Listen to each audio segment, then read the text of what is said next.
할렐루야. 네, 오늘도 수요 예배 오신 여러분들을 우리 주님의 이름으로 축복합니다. 네, 찬송하시겠습니다. 84장.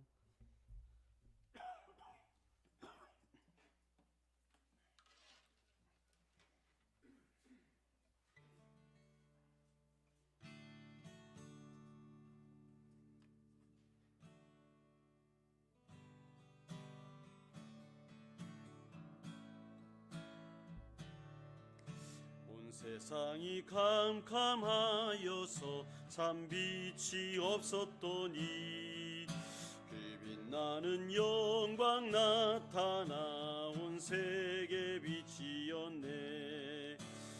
영광 영광의 주, 영광 영광의 주, 밝은 그 빛 내게 비치웠네. 영광의 주, 영광 영광의 주, 이 세상의 빛은 오직 주 예수니. 주 말씀을 믿는 사람은 그 마음이 시원하고 주 명령을 준행하는 자 그 길이 환하겠네.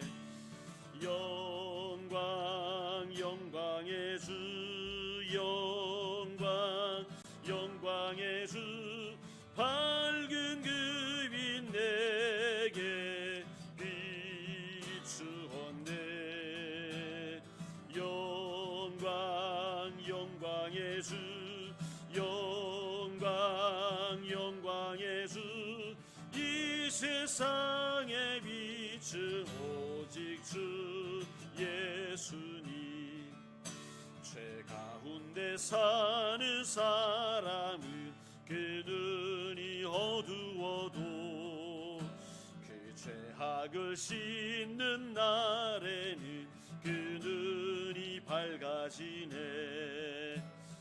영광 영광의 주, 영광 영광의 주, 밝은 그 빛 내게 비추었네.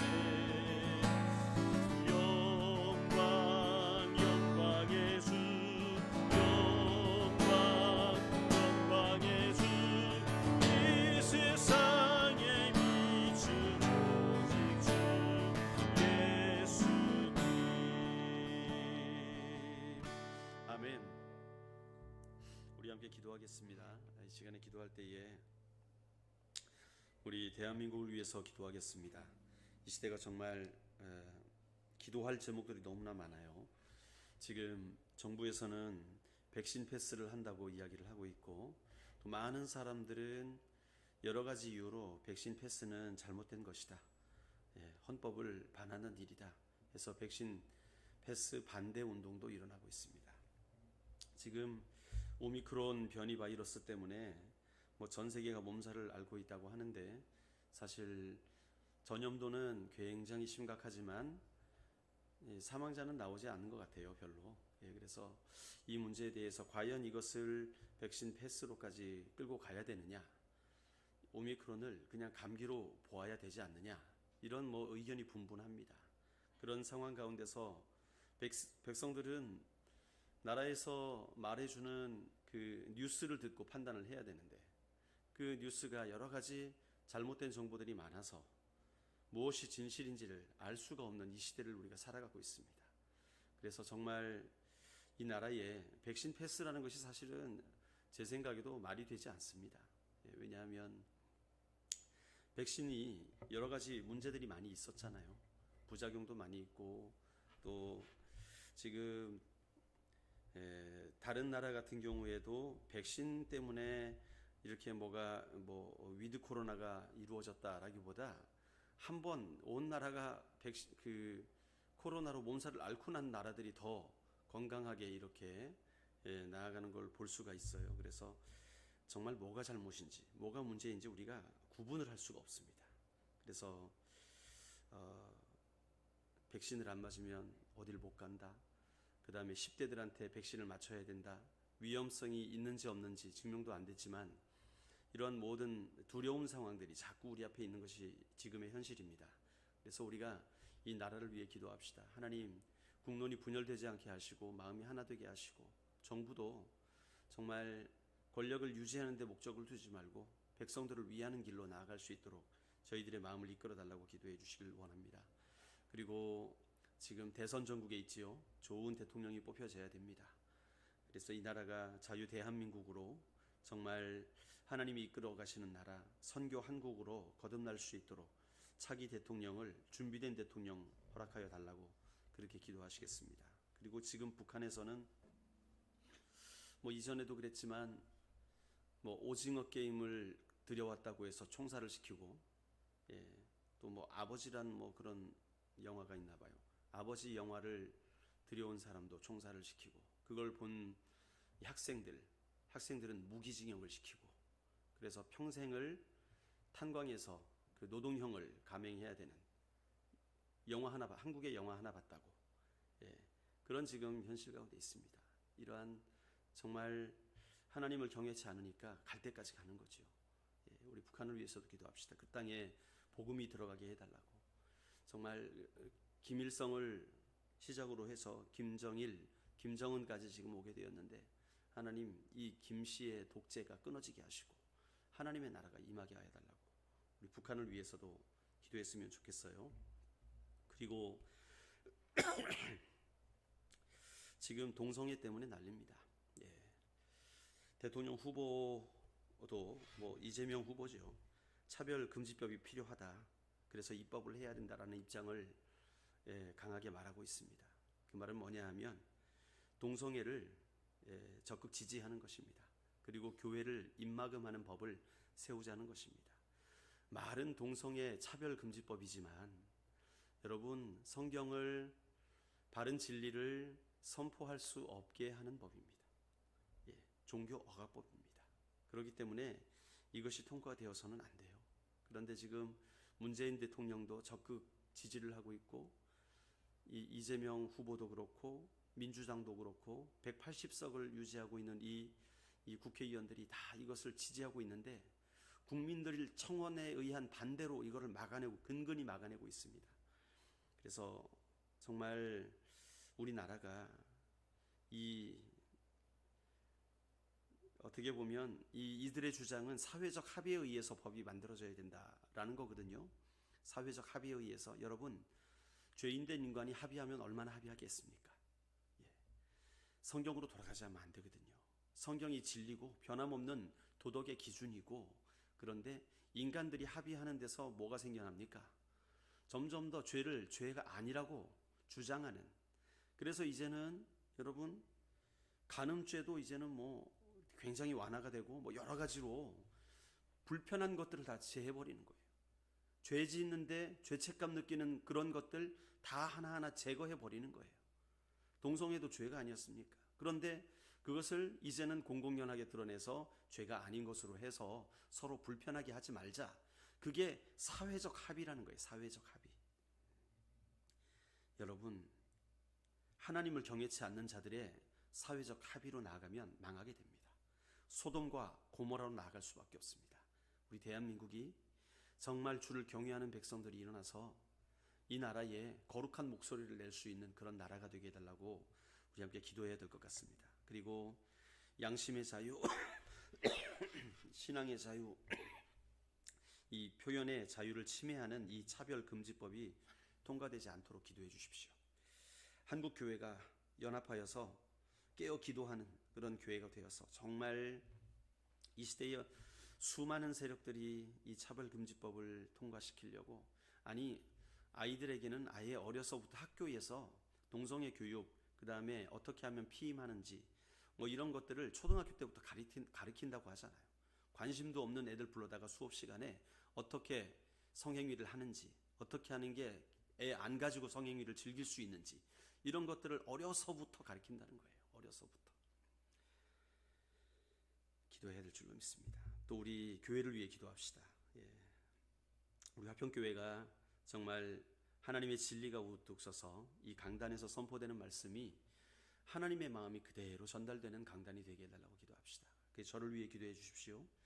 영적으로 또 육체적으로 강건케 하시고 가정을 붙들어 주셔서 하나님의 말씀에 깊은 은혜를 더하여 주시고 전하는 말씀에 은혜와 능력이 있게 해달라고 기도해 주시길 바랍니다. 그리고 우리 연말입니다. 우리 화평교회가 이 연말에 정말 우리의 양심과 우리의 믿음이 새로워지는 그런 연말이 되게 하여 주셔서 2022년을 시작할 때 정말 우리 화평교회를 통하여서 하나님의 선한 역사가 일어나는 그런 교회가 될 수 있도록, 그러기 위해서 하나님 우리 화평교회의 예배를 축복하시고 예배가 성령의 임재가 있는 그런 예배, 하나님의 영광이 나타나는 예배, 하나님의 진리가 선포되며 그 진리의 말씀이 선포될 때마다 하나님 살아계신 증거들이 나타나는 그런 예배가 되게 해달라고 기도해 주시기 바랍니다. 그리고 우리 주일학교와 우리 드림키즈 프론티어, 정말 저희들이 어려서부터 하나님 경외케 하시고 예배 속에서 살아계신 하나님 만나게 하시고 세상의 모든 미디어의 물결, 악한 사단의 이 유혹으로부터 안전하고 건강하게 지켜달라고, 저희들이 참 하나님을 신뢰하는 사람들로 자라날 수 있는 그런 우리 프론티어와 드림키즈가 되기 위해서 기도해 주시길 부탁드리겠습니다. 그리고 우리 가정들을 위해서 기도할까요? 하나님, 우리 화평의 모든 가정들 날마다 가정의 영적인 부흥이 임하게 하여 주시옵소서. 가정의 회복이 일어나게 하여 주시옵소서. 물질의 회복이 일어나고 육체의 질병이 떠나가고 그리고 관계의 회복이 일어나고 또 저희의 가장들이 회복되게 하여 주셔서 각 가정의 가정 예배가 회복되며 주님의 영광이 임하는 그런 가정들 다 되어서 정말 다른 것 신경 쓰지 아니하고 어떻게 하면 주를 올바르게 섬길까, 어떻게 하면 하나님의 나라가 임하게 할까를 가정 안에서 고민하며 함께 달려가는 그런 우리 가정들이 되게 해달라고 가정을 위해서도 기도해 주시겠습니다. 우리 함께 나라와 교회와 또 우리 주일학교 예배와 가정을 위해서 합심으로 기도하며 나가십시다. 하나님 아버지 감사를 드립니다. 하나님 오늘 이 시간에도 하나님이여 주님을 사모하는 모든 자들을 기억하여 주시길 원합니다. 하나님 대한민국을 기억하여 주시옵소서. 이 나라에 하나님의 나라가 이루어지길 원합니다. 하나님 이 땅이 얼마나 하나님이여 정말 사단이 이끌어가는지, 하나님이여 정말 우리의 생각을 빼앗기고 마음을 빼앗기고 자칫 잘못하면은 하나님이여 정말 우리의 영혼까지도 빼앗기는 하나님이여 그런 시대가 되어버렸습니다. 미디어가 우리의 생각을 바꾸고 있고 사단이 하나님의 잘못된 생각을 주입하여서 진리에서 떠나게 만드는 그런 아버지 하나님의 정말 상황들이 일어나고 있습니다.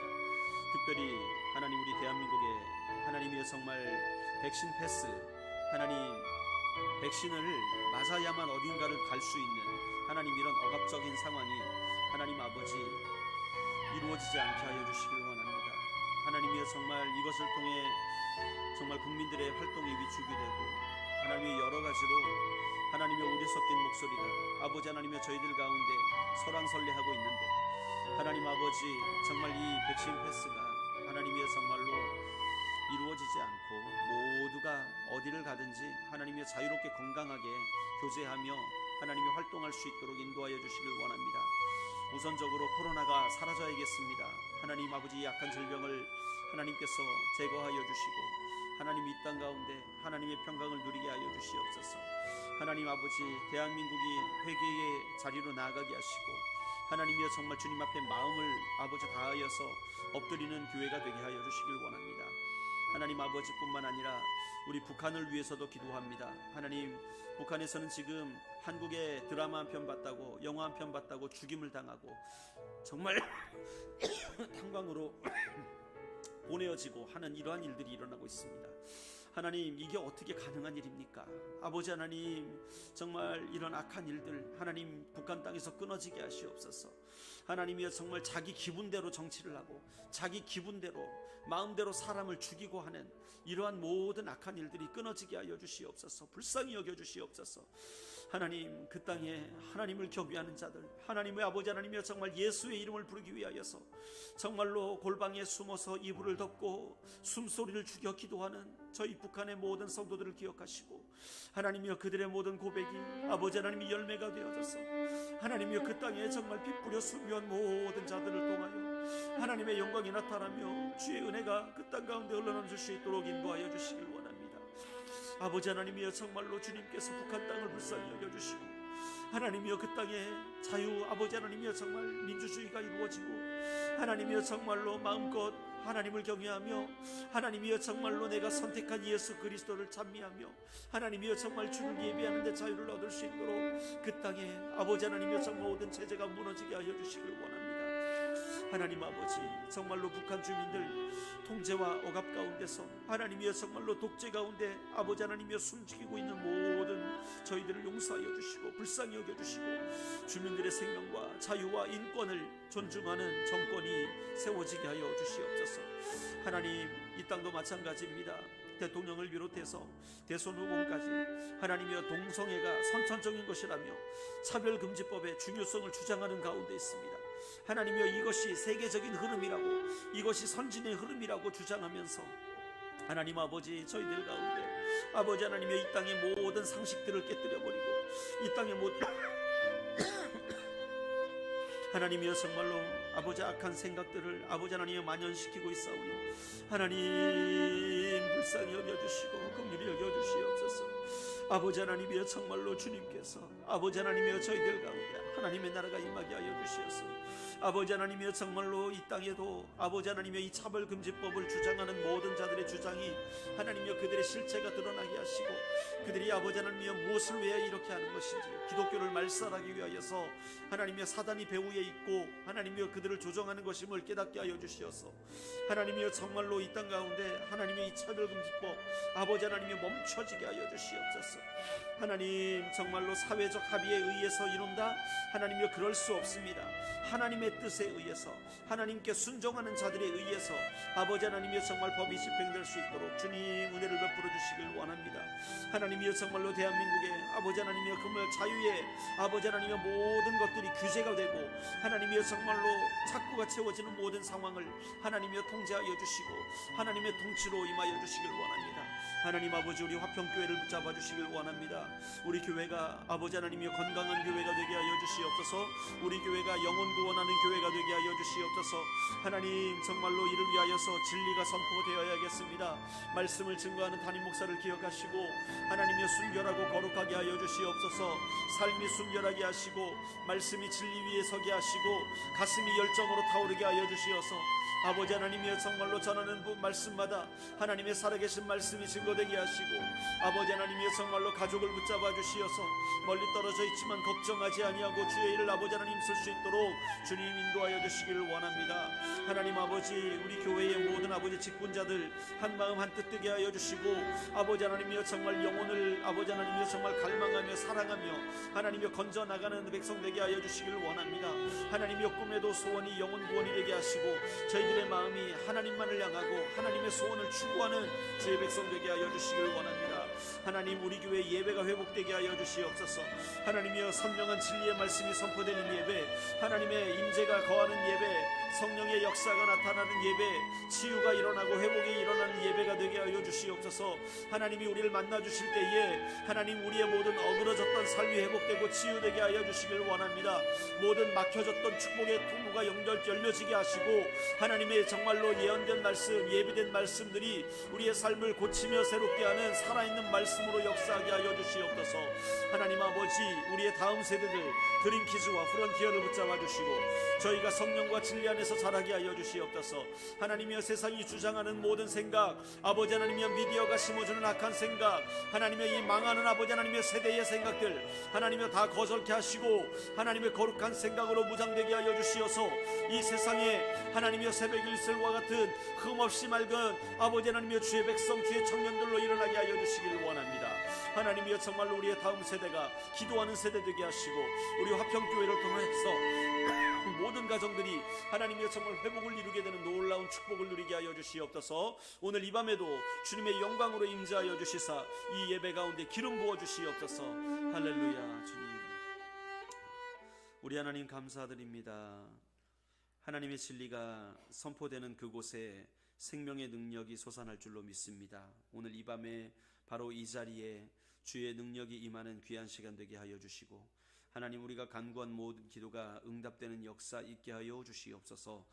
하나님, 우리가 믿음으로 구하는 모든 것을 받은 줄로 믿으라 주님 말씀하셨사오니 하나님 속히 응답하여 주시옵소서. 감사드리며 예수님의 이름으로 기도드립니다. 아멘. 아멘. 네, 우리 교회 소식 몇 가지 말씀드립니다. 네, 우리 성탄 행사가 진행이 됩니다. 24일 저녁 7시 30분에 성탄 이브 축하 예배가 있고요. 25일 11시에는 성탄 감사 예배로 드려집니다. 그리고 이번 주 토요일에 낮 12시에 스탠포드 호텔 앤 리조트 그랜드 볼륨 오디세이에서 우리 김동환 군, 우리 하예진 자매의 결혼 예배가 있습니다. 우리 모두 참석해 주시길 바라겠고요. 교회 차로 같이 가려고 했더니 예식장 측에서 리허설을 해야 된다고, 주례자는 1시간, 2시간 전에 오라고, 그래가지고 10시 반까지 오랍니다. 10시 반까지. 그렇게 되면 너무 일찍 가잖아요, 다들. 가시는 분들이. 뭐 10시 반에 출발하실 분들은 10시에 출발하실 분들은 저와 함께 가시는데, 그렇지 않으시다면 3355 짝을 지어서, 통영이니까 가까우니까 그렇게 그렇게 이용하시면 될 것 같습니다. 교회차는 제가 일찍 먼저 출발을 하도록 하겠습니다. 참고하시길 바라겠고요. 그리고 우리 지금 지난주에 우리 성탄의 영광을 기리는 의미에서 소망의 카드, 감사의 카드를 우리 사진과 함께 찍어서 붙여놓고 있죠. 우리 예쁘게 장식을 하고 있습니다. 그래서 혹시 소망의 카드 기록하지 않으신 분이 있으면 우리 기록하셔서 뒤에 함께 공유하시고 함께 기뻐할 수 있는 그런 시간 가졌으면 좋겠고요. 그리고 돌아오는 주 예배 후에, 친교 후에 운영위원회 모임을 모이도록 하겠습니다. 그리고 한 가지 더 말씀드릴 게 있는데 까먹었네요. 뭐가 있었는데 잠시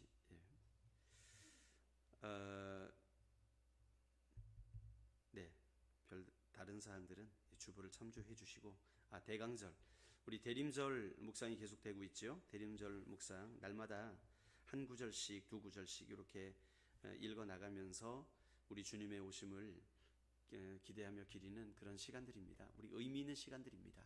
그리고 또 우리 넘버원 프로젝트는 벌써 요한계시록을 진행하고 있죠. 우리가 이제 고지가 얼마 안 남았습니다. 그래서 끝까지 많이 동참해 주시기를 부탁을 드리겠습니다. 우리 찬송하시겠습니다. 425장 우리 찬양 드립니다.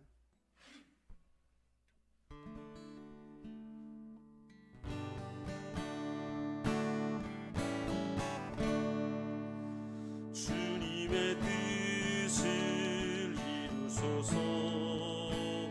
고요한 중에 기다리니 진흙과 같은 날 빚으사 주님의 형상 만드소서.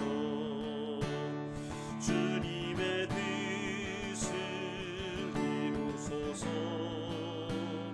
주님 발 앞에 엎드리니 나의 맘속을 살피시사 님보다 희게 하옵소서. 주님의 뜻을 이루소서. 병들어 몸이 피곤할 때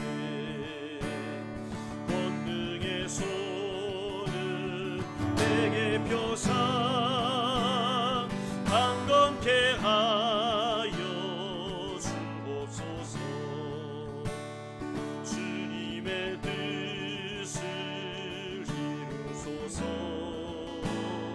온전히 나를 주장하사 주님과 함께 동행함을 만민이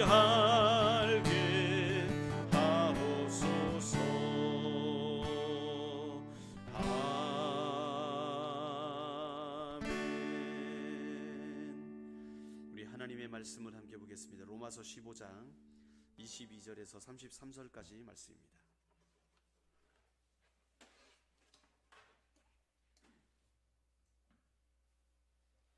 로마서 15장 22절로 33절 말씀을 우리 교독을 하시겠습니다.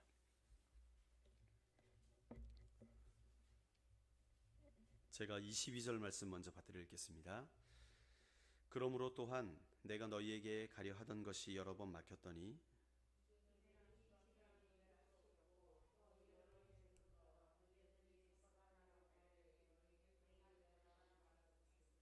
이는 지나가는 길에 너희를 보고 먼저 너희와 사귐으로 얼마간 기쁨을 가진 후에 너희가 그리로 보내주기를 바람이라.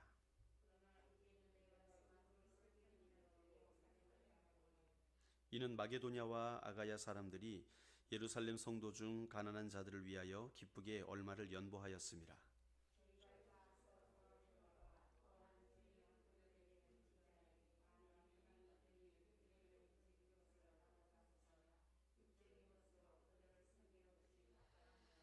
그러므로 내가 이 일을 마치고 이 열매를 그들에게 확증한 후에 너희에게 들렀다가 서반하러 가리라.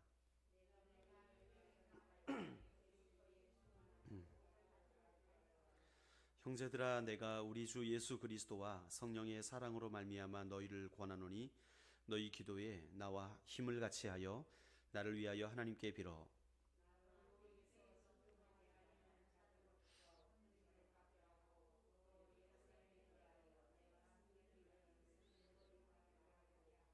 나로 하나님의 뜻을 따라 기쁨으로 너희에게 나아가 너희와 함께 편히 쉬게 하라. 평강의 하나님께서 너희 모든 사람과 함께 계실지어다. 아멘. 기도하시겠습니다. 살아계신 하나님, 하나님의 뜻이 이끄시는 그 삶을 살길 원합니다. 우리 화평의 모든 가족들 말씀에 귀가 열려지게 하시고 주님의 진리가 우리의 영에 굳게 세워져서 정말 그 말씀이 우리를 이끌어가고 말씀대로 승리하는 주의 백성 다 되게 하여 주시옵소서. 예수 그리스도의 이름으로 기도드립니다. 아멘. 할렐루야. 예. 우리 12월이 되면 항상 우리는 연말 연시를 기대하죠. 연말 연시. 그러면서 지난 한 해를 돌아보는 시간을 가지게 됩니다. 여러분은 지난 한 해를 돌아보면서 어떤 것이 기억나십니까?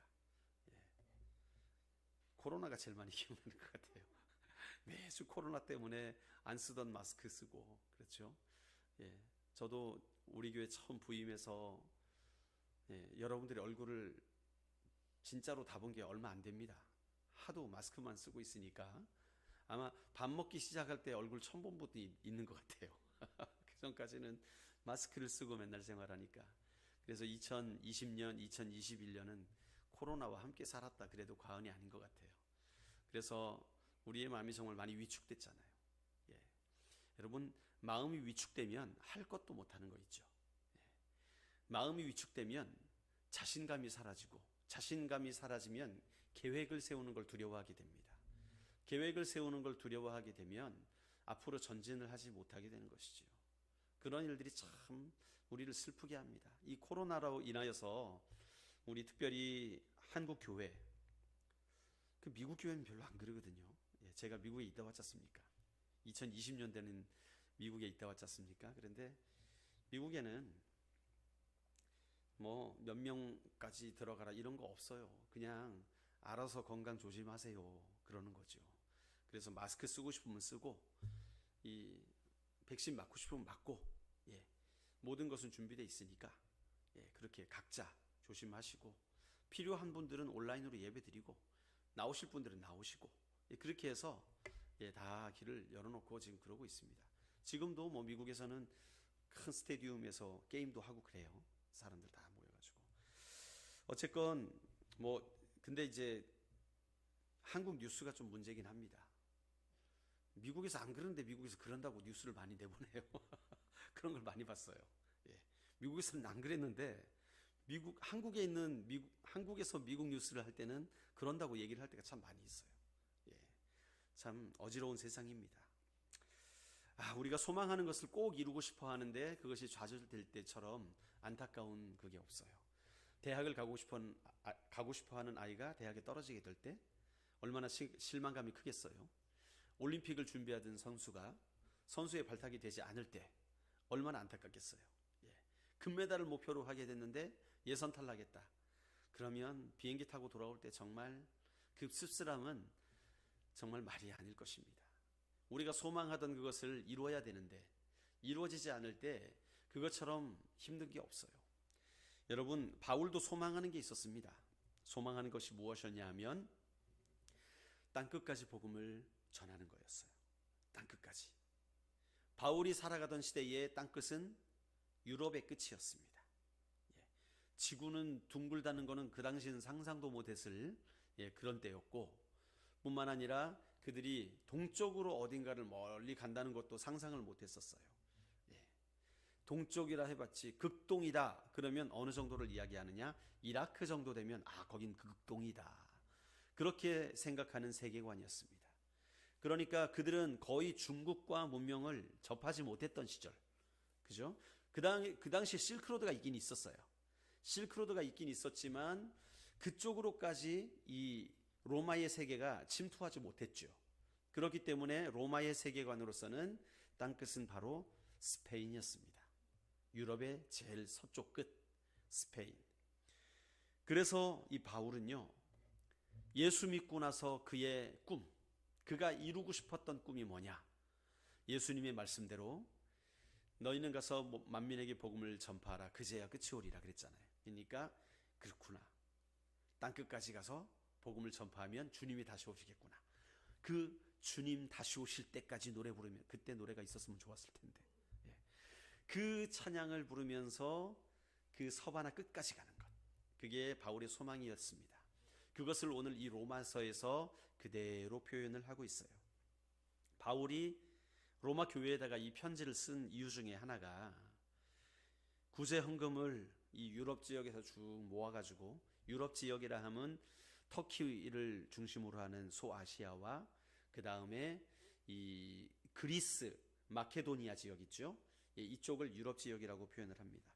그래서 이쪽에서 헌금을 모아가지고 지금 기근으로 힘들어하는 예루살렘 교회에 헌금을 전달하기 위해서 이제 지금까지 선교의 발걸음을 멈추고 다시 예루살렘으로 돌아가는 그런 과정 가운데 로마서를 기록하게 됩니다. 그러면서 로마 교회에서도 헌금을 받기를 원하고, 뿐만 아니라 그들이 이제 예루살렘에 바울이 왔다 가면 다시 로마로 가서 그들과 조금 교제를 하고, 그렇게 친밀한 교제 가운데 신뢰가 쌓이게 되면 나를 스페인의 선교사로 파송을 해달라, 그런 부탁을 하기 위해서 로마서를 기록을 하고 있는 거예요. 그 말이 23절 24절에 나오지요. 우리 같이 한번 읽어볼까요? 23절 24절입니다. 시작.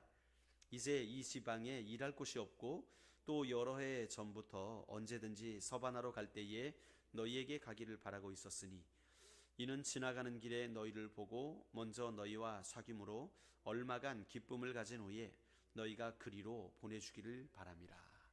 여기 그리로라는 말은 어디입니까? 서바나를 말하죠. 그러니까 로마 교회가 바울을 서바나의 선교사로 파송을 했으면 좋겠다, 그러한 이제 기대감을 가지고 지금 이 편지를 쓰고 있는 거예요. 이 안디옥 교회가 바울이 회심을 하게 되었을 때의 그를 바나바와 함께 사역자로 삼았고, 부목사로 삼은 거죠. 어떻게 보면 바나바가 이 안디옥 교회의 첫 번째 파송 목사님이 됐거든요. 안디옥 교회는 바나바나 바울이 세운 교회가 아닙니다. 언제 세워진 교회냐 하면 예루살렘이 베드로의 설교를 통해서 급격하게 부흥이 되잖아요. 하루에 3,000명. 그 다음에 베드로 요한이 안진뱅이를 일으켰을 때에 안진뱅이 요즘 쓰는 말이 아니죠. 뭐라 그래요? 하여튼 다리를 못 쓰시는 분 뭐라 그럽니까? 하여튼 장애인 이 분을 일으키죠. 일으킬 때 유명한 말을 하잖아요. 은과 금은 내게 없거니와 내게 있는 것을 내게 주노니 나사렛 예수의 이름으로 일어나 걸어라. 그때에 돌아온 사람이 또 2,000명이 돌아와서 예루살렘 교회가 거의 5,000명에 육박하는 초대형 교회로 성장을 하게 됩니다. 그때에 하나님께서는 땅끝까지 가라는 예수님의 명령이 있었음에도 불구하고 흩어지지 않는 이 예루살렘 교회에 허락하신 게 뭐였습니까? 핍박이었죠. 그래서 야고보가 먼저 잡혀 죽고 그 다음에 7 집사 중에 한 사람이었던 스데반이 잡혀서 순교를 하게 됩니다. 그때의 스데반의 순교를 보고 수많은 그리스도인들, 예루살렘 교회의 그리스도인들이 전 유럽으로 흩어지게 됩니다. 그때에 세워진 교회가 안디옥 지역에 흩어진 사람들이 세운 안디옥 교회였습니다. 그러니까 이 교회는 이 사도들로 인하여 세워진 교회라기보다 평신도들로 세워진 교회예요. 그렇기 때문에 나중에 이 예루살렘 교회에서 이 목회자를 파송을 하는데 그 사람이 바나바와 바울이었습니다. 그래서 바나바와 바울이 안디옥 교회에서 열심히 복음을 가르치고 성경을 가르치고 전도 활동을 하면서 살아가게 되는데, 그때에 그 안디옥의 주변의 모든 시민들이 그 안디옥 교인들을 보고 야, 저 사람들 진짜 예수님 같이 산다. 오, 저 교회 다니는 사람들은 다 예수님 같아. 예수님 알지? 그 죽은 자도 살렸고 자기 집도 없으면서 다른 사람들 다 5,000명을 먹이고 그랬던 분 있잖아. 막 이러면서 예수님 같다고 그러면서 붙여준 별명이 바로 크리스찬, 그리스도인이었습니다. 그리스도인. 그게 바로 안디옥 교회였는데, 안디옥 교회가 이 초창기 기독교 역사에서 어떤 역할을 했느냐, 그들이 하나님께서 기도하는 가운데 하나님이 안디옥 교회의 명령을 내리세요. 선교사를 파송해라. 전도 여행을 떠나보내라는 거예요. 근데 누구를 보내느냐? 목회자 2명, 담임 목사님을 보내라는 거예요. 바나바와 바울을 보내라는 거예요. 우리 한국 교회에서는 그런 일 별로 없죠. 그렇죠? 선교사 파송할 때는 어떤 분 보냅니까? 담임 목사님 가만히 있고, 이 새로 오신 어떤 전도사님이나 뭐 다른 목사님을 이렇게 보내지, 담임 목사님은 잘 안 가잖아요. 단기 선교는 잠깐 갔다 와도 그렇게 선교사로 파송되는 일은 많지 않습니다. 저번에 어느 교회죠? 서울의 분당에 지구촌 교회 진재영 목사님인가가 아마 담임 목사님으로 계시다가 본인이 선교사로 가겠다고 사임을 하시고 다른 분을 세우셨던 기억이 있어요. 흔치는 않습니다. 제가 미국에 있던 예수로 교회, 지금 조지아 둘루스에 있는 작은 교회인데, 그 예수로 교회의 담임 목사님이 김일환 목사님, 김요셉 목사님이라는 분이 계셨습니다. 그때 사실은 제가 그때 방송국에 있었고, 저는 이제 방송국 사역을 하고 있었고, 그 목사님은 방송 설교를 하려고 저희 방송국에 찾아오셨어요. 그래가지고 방송 설교하려면 어떻게 해야 됩니까? 해가지고 제가 안내를 해드리면서 만났는데 아는 얼굴인 거예요. 야, 이분이 여기 계셨네? 어떻게 알았냐 하면, 제가 군대에 있을 때 저희 고참과 함께 저를 군종병으로 뽑은 군종병 선임병이죠. 제가 2등병일 때 그분은 이제 병장을 갓 달았을 그때입니다. 그래서 이제 군종실에 2명이 근무를 같이 하게 됐는데, 인수인계를 위해서. 그때 그 선임 군종병이 저랑 찬양을 같이 많이 연습을 했어요.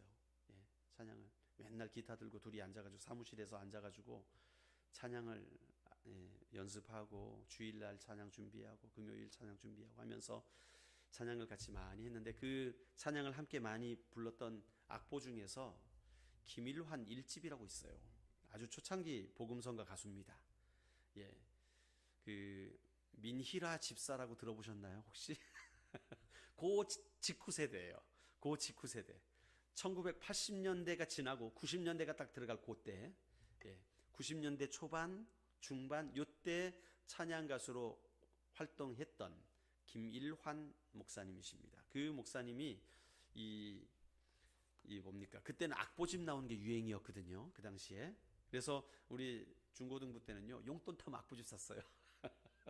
그래가지고 뭐 주찬양 악보집, 그 다음에 옹기장이 악보집, 뭐 또 소리엘이 좀 세련됐죠.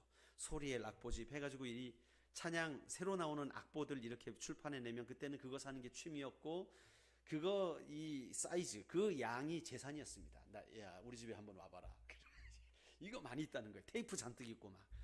근데 그 악보집에 그 김일환 목사님은 자기 얼굴을 이만하게 넣어가지고 그 누가 봐도 그 사람 앨범인지 알도록 그렇게 보통 그렇게 잘 안 하는데 그렇게 이제 해놓은 악보집이 저한테 있었습니다. 그러니까 그 악보집을 가지고 저희 고참과 함께 찬양도 많이 부르고 참 좋은 곡들도 많아요. 이 김일환 목사님이 유명한 곡이 달리다굼입니다.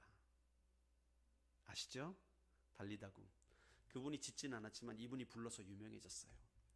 캄캄한 인생길. 그 찬양으로 굉장히 유명해졌죠. 근데 아무도 몰라요. 달리다굼만 알고. 그분은 잘 몰라요. 어쨌든 아니 방송국에 찾아오셨는데 어디서 많이 본 분이 계신 거예요? 제가 아는 이름은 김일환이었는데 김요셉 목사님이라고 오신다고 했는데 그분인 거예요. 그래서 아니 어떻게 여기에서 목회를 하시게 됐냐고 하니까 많은 일들이 있었더라고요. 그래가지고 사실은 제가 드럼을 전문적으로 전문인에게 배울 수 있었던 것도 그분 때문에 그랬습니다. 제가 대학교 때 군대를 제대하고 시간이 좀 남아가지고 복학하기까지 시간이 남아가지고 중국에도 선교도 갔다 오고 또 그래도 뭐 좀 해야겠다 해서 예배 인도자 학교를 갔는데 그 예배 인도자 학교를 만드신 분이 바로 그 목사님이었어요. 저는 청년 때였죠. 그러니까 제가 그분의 앨범 그 악보집을 가지고 있었는데 제대하고 예배 인도자 학교를 갔는데 그분이 학장이셨어요. 그러니까 거기서 또다시 뵙게 된 거죠. 그런 관계가 있었는데 미국에서 또 보니까 반가운 거예요. 그 당시 저는 방송국 사역을 하면서 이전에 선교 훈련하던 것을 내려놓고 있었던 중이었었는데 그분께서 이런저런 이야기를 하시다가 그러면 우리 교회 와서 같이 사역해 주셨으면 좋겠습니다. 그렇게 요청을 하셔서 그런 방송국 사역과 또 주일에 그 예수로 교회를 섬기는 사역을 같이 했죠. 그래서 거기서 찬양 인도도 하고 우리 또 아이들을 담당하기도 하고 그랬었습니다.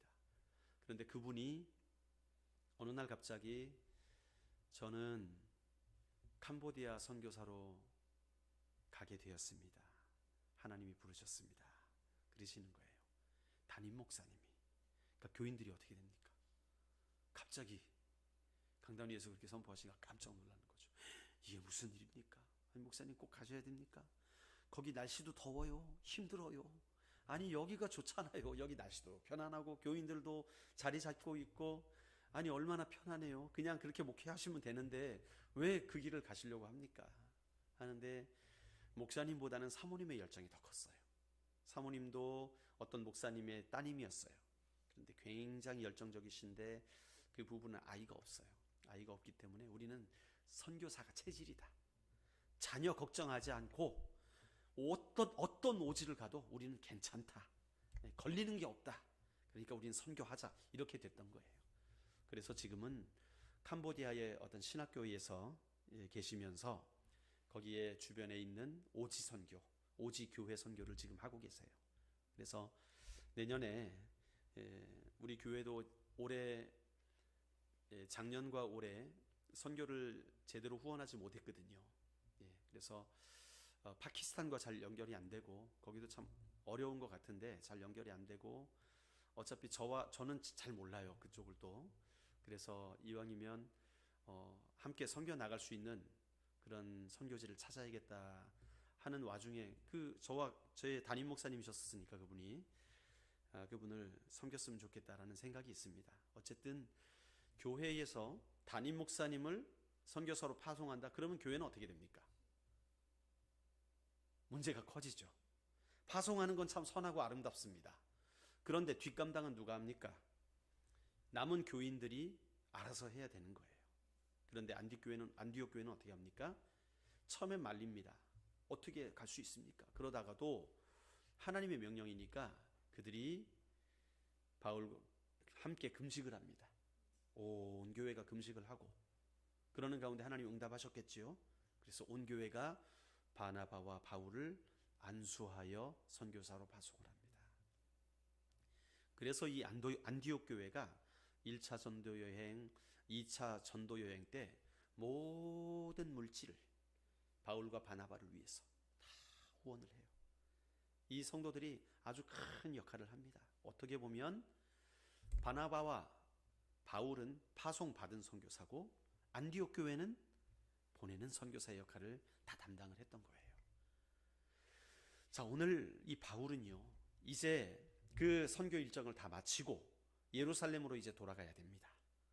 예루살렘으로 돌아가는데 예루살렘에 그 헌금을 유럽에서 모았던 그 헌금들을 다 가지고 전달을 하러 가야 되는데 그러면 일단 선교 일정이 일단락이 되는 거예요. 다시.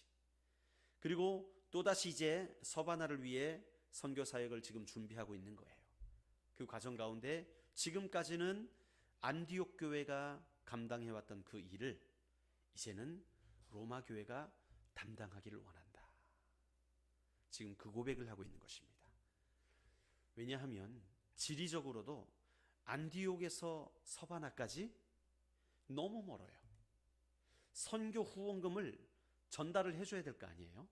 사람이 왕래하면서 지금처럼 뭐 카카오페이로 자 보낼게 받아 해가지고 가는 게 아니잖아요. 온라인으로 될 수가 없잖아요. 그때는 다 인편을 통해서 직접 손에서 손으로 전달을 해줘야 되는 시대였기 때문에 그러려면 선교 기지가 가까운 곳에 있어야 됐지요. 그렇기 때문에 가장 가까운 곳이 바로 로마였습니다. 왜요? 로마에서는 모든 유럽이 길이 다 뚫려 있었어요. 모든 길이 로마에서 가면 제일 가까웠어요. 그랬기 때문에 이 로마 교회가 안디옥 교회 다음에 서바나를 위한 선교 기지로서는 최적이다 라는 생각을 했던 것 같습니다. 그래서 이 마케도니아 지역까지 다 선교를 끝낸 바울이 이제 예루살렘에 가게 되면서 로마에 편지를 하고 있는 것이죠. 여러분, 이 바울의 열정이 느껴지십니까? 선교를 향한 바울의 열정. 요쯤 되면은 안식을 좀 했으면 좋겠다. 그 생각 들지 않겠어요? 지금 선교를 하면서 수십 년 달려왔지 않습니까? 정말 돌에 맞아 뭐 죽은 자가 되기도 하고 거의. 그래서 그 도시 바깥으로 버려버리잖아요. 던져버리잖아요. 죽은 줄 알고. 그랬는데 또 일어나가지고 그 도시로 다시 들어가가지고 또 복음 전하고 감옥에도 갇히기도 하고 여러 가지 핍박, 태장도 맞기도 하고 그러니까 얼마나 많은 고난을 받으면서 1차 전도여행, 2차 전도여행을 마쳤잖아요. 그런데 이 과정 가운데서 바울은 이제 좀 쉬었으면 좋겠다라는 마음을 갖지 않고 오히려 이제 나는 더 나갈 것이다. 지금보다 더 어려운 길로, 더 험한 길로 그 땅끝을 위해서 나는 계속해서 나아갈 것이다 라고 지금 말씀하고 있는 거예요. 그러니까 이 큰 선교의 걸음을 띄기 전에 바울은 먼저 이 이방 교회들이 기근으로 힘들어하는 예루살렘 교회를 위해 마련한 그 구제 헌금을 일단 전달을 하고 그 다음에 그 길을 나는 떠나리라. 나는 가리라. 주의 길을 가리라 하는 마음으로 지금 비장하게 글을 쓰고 있습니다. 그런데요, 수많은 사람들이 바울이 이 사도행전에 보면 이 예루살렘에 가는 것을 막습니다. 왜 막았냐 하면 기도하는 사람들이 많이 있었지요. 그러니까 하나님께서 많은 계시를 주셨던 것 같아요. 많은 예언도 주셨던 것 같아요. 바울이 예루살렘에 가면 죽임을 당할 것이다. 잡히게 될 것이고 결국에는 죽임을 당할 것이다. 그런 예언들을 많이 받은 거예요. 그리고 정왕도 그랬어요. 누군가 기독교의 희생양이 필요할 때가 됐습니다. 로마가 유대인들을 컨트롤을 잘 해야 되는데 이게 잘 안 되니까 뭐 희생양이 하나 필요하다. 그런데 복음을 가장 활발하게 전하는 자가 누굽니까? 바울이잖아요. 이 소문났잖아요. 그러니까 바울은 어떻게 보면 이 블랙리스트가 돼 있는 거예요. 로마의 블랙리스트. 그러니까 공개적으로 돈을 가지고 예루살렘으로 간다. 이것은 이 로마가 보낸 총독에게 걸리기 딱 좋은 그런 상황입니다. 그렇기 때문에 다 말려요. 제자들도 말리고 다른 성도들도 말리고 가지 마십시오. 안 가도 됩니다. 그런데 바울은 굳이 가기로 결단을 합니다. 내가 가야 하리라. 여러분, 이게 바울의 삶이었습니다. 그는 자기가 편한 길을 달려간 게 아니라 주께서 부르신 길을 달려갔던 자입니다. 오늘 이 우리가 읽은 말씀에서도 바울의 이 열정, 그리고 복음 전도를 향한 이 여정은 끊임없이 앞으로 나아가는 것을 볼 수 있습니다. 여러분, 우리 화평교회는요, 바로 이런 바울의 열정을 품은 교회가 되어야 할 줄로 믿습니다. 우리요, 지쳤어요 목사님. 지금요 부흥도 안 되고 인원도 얼마 안 되는데 이게 얼마나 오래 끌었는지, 아유 지쳤어요. 그냥 못해요. 목사님이 하시려면 하시고 우리는 못해요. 그런 분위기가 있다면 예수의 이름으로 떠나갈지어다. 아니에요. 우리의 열정은 끊임없이 나가야 됩니다. 우리는요, 하나님이 우리를 구원해 주신 그 구원받은 백성이라면 우리 안에 이 구원의 사역은 내 평생, 내 일생 다 가도록 끊임없을 것이다. 이 일은 끝나지 않는다. 지금 나의 상황과 상관없이, 우리 교회의 형편과 상관없이 우리의 복음 전도의 길은 끊임없이 나갈 것이다 라는 각오와 결단이 우리에게 있어야 할 줄로 믿습니다. 여러분, 복음 전도를 위하여 하나님은요 우리 모두를 부르신 거예요. 복음 전도를 위하여 황 목사만 부르신 게 아닙니다. 복음 전도를 위하여 특별한 몇몇 집사님, 권사님만 부르신 게 아닙니다. 이 복음은요 모든 믿는 자에게 허락하신 하나님의 사역이에요. 이게 사명입니다. 우리의 사명. 우리가 예수 믿은 순간 우리는 그 사명자가 되는 거예요. 저는 믿기만 하고 복음은 싫어요, 전하긴 싫어요. 아닙니다. 그럴 수 없습니다. 우리가 구원을 받은 것은요 무한하신 하나님의 은혜를 받아들이는 행위이기 때문에 그 은혜를 아는 자로서 아무것도 하지 않는다? 그것처럼 파렴치 한 것이 없죠. 여러분, 우리는 은혜를 아는 자기 때문에, 구원의 은혜를 아는 자기 때문에 이 은혜를 전해야 돼요. 바울은 뭐라 그럽니까? 내가 이 구원의 복음을 증거하지 않으면 내게 뭐가 있어요? 화가 있으리로다. 우리는 그런 말씀을 이렇게 괄호치고 묵상 안 합니다. 성경 읽다가 이건 빨리 넘어가야 돼. 내게 복을 주시고 100배나 얻기를 원하나이다. 이런 말씀은 100번을 다시 읽어요. 주여. 묵상을 하고 묵상하고 형광펜 색깔로 축복에다가 막 진한 거 동그라미 비치고 막 이래가지고 읽고 하는데, 복음을 전하지 않으면 내게 화가 있을지로다. 여기 밑줄 친 사람이 있습니까? 밑줄 잘 안 쳐요. 왜요? 귀찮거든요. 싫거든요. 불편하거든요. 그러니까 이걸 잘 안 하려고 그래요. 여러분, 그런데 사랑이라는 것은요 불편해지는 거더라고요. 사랑은요 불편함 속에서 더 크게 싹트더라고요.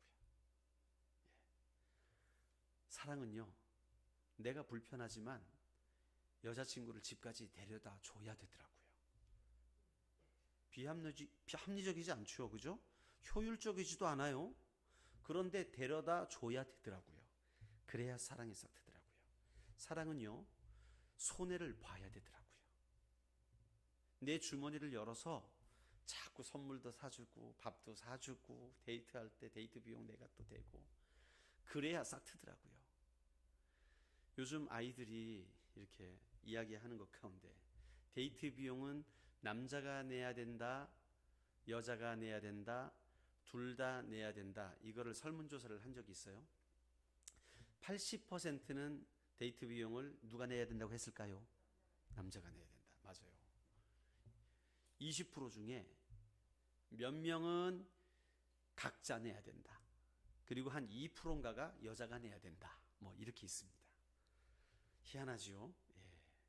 남자들이 돈을 잘 벌어서 그럴까요? 왜 남자들이 내야 된다고 생각할까요? 여러분, 이거 하나님이 만드신 거 아닐까요? 저는 그렇게 생각합니다. 성경에도 그래요. 성경에도 첫 번째 사랑의 세레나데를 하와가 한 게 아니라 아담이 했더라고요. 아담이 하와를 딱 보고 눈이 하트로 바뀌어가지고 그에게 사랑의 고백을 합니다. 오 솔레미오가 아니라 나의 뼈 중에 뼈요 살 중에 살이다. 그렇게 고백을 해요. 이게 사랑의 고백이거든요. 예. 그가 표현할 수 있는 최고의 표현이었을 것입니다. 예. 그는 섹스피어도 안 읽었잖아요. 그죠? 최초의 사랑의 노래, 뼈 중에 뼈요 살 중에 살. 이걸로 노래를 만들었으면 얼마나 좋을까 싶어요. 뼈 중에 뼈. 어쨌든 성경에도 보니까 남자가 여자에게 고백을 먼저 하더라고요. 그 말은 남자가 사랑의 수고를 하면 여자의 사랑을 얻게 돼요. 그리고 결혼을 하게 되면 여자는 돕는 배필이 되어서 그 남자가 잘 세워질 수 있도록 동역하는 자로서, 돕는 자로서 존재를 하게 되는 것이죠. 이게 성경적인 사랑이고 성경적인 가정의 모델이에요. 그런데 요즘에는 맞벌이 하니까 야 반반 내, 더치페이. 그러니까 남자들은 좋죠. 그러나 대부분의 남자들은 불편해할걸요. 예? 좋아할래나? 여러분, 사랑은 주는 거더라고요. 사랑은 주는 기쁨이 있습니다. 사랑은 손해보는 기쁨이 있어요.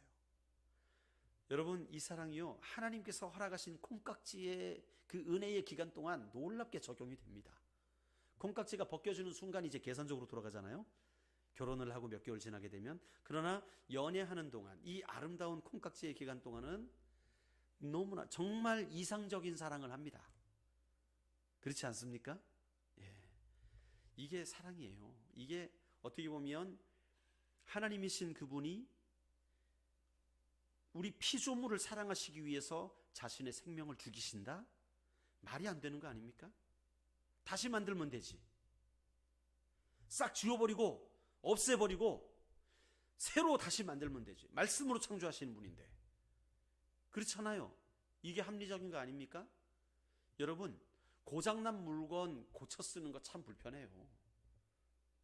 새 거 사는 게 낫지. 저도 그랜저 물려받아가지고 고치고 한 2주에 한 번씩 고쳤던 것 같아요. 예. 뭐 처음에 시동이 안 걸려가지고 배터리 갈고, 갔더니 또 뭐 배기장치가 안 돼가지고 배기장치 갈고, 그랬더니 또 오일 브레이크 오일이 또 없다 그래가지고 브레이크 오일 넣고, 미션 오일처럼 미션 오일 채우고, 하나하나 채우고 바꾸고 했더니 또 이제는 반대쪽이 또 고장났대요. 이게 양쪽에 있는데, 그래가지고 지금까지 과정을 또다시 반복을 해야 되는 상황 가운데 이걸 내가 또 고쳐야 되나, 이 고민을 참 많이 하거든요. 여러분, 고쳐 쓰는 게 더 불편해요. 그런데 왜 고쳤을까요? 사랑 때문에 그렇습니다. 우리나라 사람은 잘 이해를 하지 못해요. 저는 이걸 이해를 하는 게, 미국 사람들이 참 신기합니다. 결혼하면서 가전을 사잖아요. 그리고 의자도 사고 소파도 사고 뭐 사지 않습니까? 자, 그리고 한 20년이 흘러요. 다 애들 이제 키워가지고 다 출가를 시키고 노부부가 남아요. 그러면 소파가 어떻게 됐을까요? 벌써 20년을 거쳐오면서 천도 다 낡고 가죽이라면 찢어져 있고 낙서도 있고 뭐 아주 후지죠. 그러면 이걸 어떻게 하느냐? 자, 버리고 새로 사는 게 제일 깔끔하죠. 그런데 안 그래요. 이거를요, 수리하는데 맡겨요. 천갈이 하는 집에 가서 맡기고 소파 사는 값에 2배를 주고 고쳐요. 이해가 되십니까? 한국 사람 절대 안 그러죠. 그거 갖다 버리지 뭐, 그런 걸 보고 새로 사야지. 새 거가 훨씬 좋고 나무도 좋고 신제품이고, 예? 값도 그 절반밖에 안 되고. 여러분, 이 미국은 인건비가 비싸기 때문에 그걸 직접 손으로 가는 사람한테 갖다 맡겨서 고친다? 사는 값의 2배 이상이 나와요, 보통. 그런데도 그 낡은 소파를 고치는 집, 어퍼스토피라고 하는데, 그 어퍼스토피 집에 가가지고 그걸 고쳐가지고 다시 갖다 놔요. 왜? 20년 동안 나를 받쳐주던 애야. 얘는 나와 인생을 함께 나눈 애야. 그러니까 내가 함부로 할 수 없어. 내가 더 너를 갖고 싶어. 더 오래 함께 하고 싶어. 이 마음 때문에 그렇대요. 야, 정말 따뜻하지 않습니까? 생각 자체가. 우리는 그냥 새 거 사고 싶은데, 예. 언제 바꾸나 이 생각하고 있는데 우리는 그런 거예요. 그리고 엄마들이요, 딸들 시집 갈 때 그렇게 해주는 엄마들이 많아요. 이 딸들이 아기 때부터 배냇저고리부터 해가지고 요만한 신발, 양말, 주머니 이런 거 있잖아요. 이걸 다 모아요. 다 모아가지고 결혼할 때 그거를 천을 다 네모나게 잘라요. 그래가지고 퀼트라고 이걸 다 이어붙여요. 아기 때부터 배냇저리부터 해가지고 자라면서 한 그 옷들, 옷가지들, 작아서 못 입는 것들을 안 버리고 모아놓고 천을 다 퀼트로 해가지고 만들어가지고 큰 이불을 만들어요. 그래서 시집 갈 때 줍니다. 신기하죠? 뭐 그렇게 수고를 해요? 사다가 주면 편한데 요새 오리털 이불 얼마나 편한 게 좋은 게 많이 나와요, 싸고. 그런데 그 열정을 다해서 수고를 하고 시간을 들이고 돈을 들여가지고 어마어마하게 힘든 노력을 해가지고 이불 한 장을 딸이 결혼할 때 선물로 줘요. 왜 이렇게 합리적이지도 않고 어리석은 것 같은 일을 할까요? 사랑 때문에 그렇습니다. 사랑 때문에. 지금 바울이요, 예루살렘을 거쳐 서바나로 가기를 원하는데 지금 그가 걷고 있는 길은요, 상식으로는 할 수 없는 길이에요. 상식이라면 예루살렘에 지금 가면 안 되죠. 왜요? 지금 바울 전하는 복음을 잡기로 결정한 사람들이, 유대인들이 기다리고 있고, 로마도 그것을 주시하고 있고, 언제든 그를 체포할 준비를 하고 있고, 그렇기 때문에 또 더군다나 유럽에서 모아온 돈을 가지고 또 예루살렘으로 가는 거 아니에요? 그러니까 강도들도 위협하고 있고, 여러 가지로 이런 것들이 복합적인 어떤 곤란한 상황 가운데 있었지만 그는 그 모든 것을 다 그냥 겪기로 결정을 합니다. 그래도 난 예루살렘으로 가리라. 이것은 주님을 사랑하는 그 사랑 때문에 그렇습니다. 주님을 사랑하는 마음. 바울이 주님을 얼마나 사랑했는지, 그 죄인 중 괴수와 같은 나를 맞아주시고 버리지 않으시고 이방인을 전하는 사도로 부르셔서 내 몸, 내 능력이 다 소진되더라도 나는 주를 위하여 살리라는 그 마음 하나 가지고 온 유럽을 내 발걸음으로 걸어서 복음을 전하였던 그 바울, 주님을 사랑했기 때문에 가능했던 것이지요. 오늘 이 바울이 이 로마 교회에 편지할 때에 이 마음이 들어 있습니다. 그리고 이 사랑을 로마 교인들과도 함께 나누기를 원했어요. 24절에 지나가는 길에 너희를 보고 먼저 너희와 사귐으로 얼마간 기쁨을 가진 후에, 이 말이 뭐겠습니까? 예수 안에서, 이 그리스도 안에 이 사랑을 함께 나누기를 원한다는 거예요. 로마 교회도 바울처럼 그 예수님을 사랑하는 열정으로 불타오기를 원해서 내가 너희의 불쏘시개가 되겠다, 내가 로마 교회로 가서 그 사랑의 불을 지펴주겠다 라는 그 열정을 가지고 그들을 만나기를 원했다는 것이죠. 그리고 바울은 기도 요청을 합니다. 이 31절에 보면 기도 요청이 나오는데, 나로 유대에서 순종하지 아니하는 자들로부터 건짐을 받게 하고, 이게 한 가지 걸림돌이에요. 그죠? 순종하지 않는 자들이 지금 바울을 잡아 죽이려고 한다는 거예요. 거기서 보호해달라고 기도해달라는 거예요. 또 예루살렘에 대하여는 내가 섬기는 일을 성도들이 받을 만하게 하고, 이거는 뭐냐 하면 예루살렘 교인 가운데서도 바울을 반대하는 사람이 있었다는 거예요. 왜 이방인한테 복음을 전하냐? 유대인들한테만 전해야지. 이런 기존의 사고에, 기존의 교리에 사로잡혀 있는 사람들이 여전히 있었다는 거예요. 그들이 바울을 또 죽이려 한다는 거예요. 그래서 그들로부터 마음을 열어서 바울을 받아들여 달라고 기도해 줘라, 그렇게 말하고 있는 거예요. 그리고 32절에 나로 하나님의 뜻을 따라 기쁨으로 너희에게 나아가 너희와 함께 편히 쉬게 하라. 내가 가는 모든 길이 하나님의 뜻을 따라 나아가는 발걸음이 되도록 기도해 달라는 거예요. 나의 어떤 사역이 아니라, 나의 기쁨이 아니라 하나님으로부터 오는 하나님의 뜻을 따라 사역하게 하고, 또 기쁨으로 너희에게 나아가서 너희와 함께 만날 수 있는 그날을 위해 기도해 달라. 앞으로의 모든 사역을 위해, 앞으로 벌어질 모든 사역들을 위해 함께 기도해 달라. 지금 그렇게 말씀하고 있는 것입니다. 그리고 마지막으로 평강의 하나님께서 너희 모든 사람과 함께 계실지어다. 아멘. 그렇게 복을 빌면서, 평강을 빌면서 이제 마지막 인사 16장으로 나아가게 됩니다. 여러분, 오늘 본문의 말씀에서는요, 이 바울의 열정이 자기 자신에게서만 끝나지 않고 그렇게 하나님을 사랑하는 마음을 이 로마 교회에 전달하기 위해서, 그리고 앞으로 남은 모든 사역 가운데 하나님의 뜻이 이루어지기 위해서 간절히 이 동역자들에게 같은 마음이 불일 듯 일어날 수 있도록 격려를 하고 있는 그런 본문의 말씀인 것이죠. 여러분, 이것을 읽는 우리도 이 불이 타올라야 합니다. 예수님을 향한 그 간절한 사랑과 복음 전도를 향한 열정, 지금도 내가 복음을 전하지 아니하면 오늘 또 한 사람이 지옥 갈 수도 있는데, 지금도 내가 걸음을 띄지 아니하면 오늘 나의 그 게으름 때문에 또 한 사람이 지옥 가게 되는데, 여기 보니까 몇 사람, 그렇죠? 이 사람이 필요하다는 거예요. 이 사람이 필요하다는 거예요.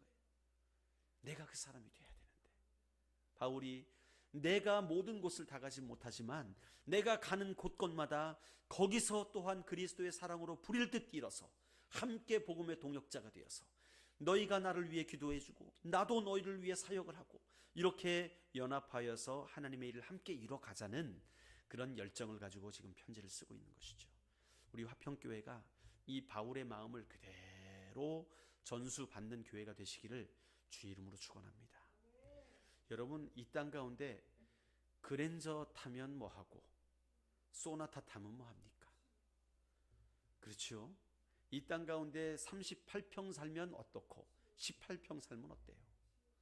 그런 것은 그렇게 중요한 것이 아닙니다. 그것은 얼마 지나면 다 사라질 것들이고, 우리에게 영원히 사라지지 않는 상급이 있는데, 그것은 바로 우리가 전도하여서 건져낸 영혼들, 그 영혼들이 우리를 영원토록 별과 같이 비추게 하는 그런 상급으로 우리에게 주어질 것이라는 것입니다. 그래서 이 영혼 구원을 향한 열정, 주를 사랑하는 마음으로 오늘도 우리 자신을 새롭게 무장하시고 일어서시는 저와 여러분이 되시기를 주님의 이름으로 축원드립니다. 기도하시겠습니다. 하나님, 감사드립니다. 하나님께서 우리에게 허락하신 그 사역을 위해 함께 기도해 줄 동역자들이 누구입니까? 나와 함께 주를 사랑한다고 고백하고 복음을 증거할 자가 누구입니까? 하나님, 오늘 바울의 이 마음을 로마 교회에 전달하기 위하여서 정말 눈물 어린 편지를 지금 쓰고 있는데, 이 마음이 우리에게 그대로 전달되게 하시사 우리에게 허락하신 이 사명, 2021년을 살아가는 우리들에게 주신 이 사명을 잘 감당하게 하여 주시옵소서. 그러므로 말미암아 우리가 다가오는 새해에는 하나님의 부흥을 보게 하시고 하나님의 회복을 보게 하시고 하나님의 통치를 경험하게 하여 주시옵소서. 감사드리며 예수님의 이름으로 기도드리옵나이다. 아멘. 391장 우리 찬양 드리겠습니다.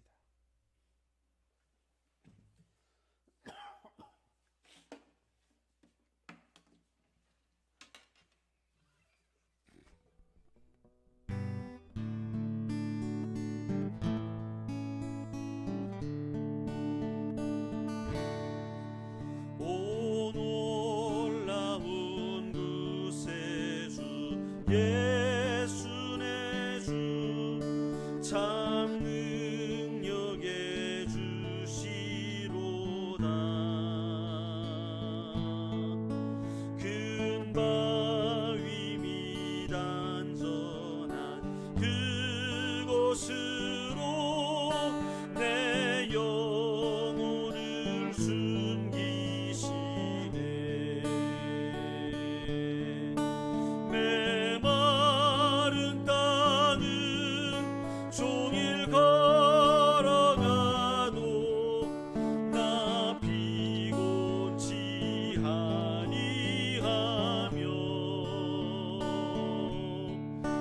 저 위험한 곳 내가 이를 때면 큰 바위에 숨기시고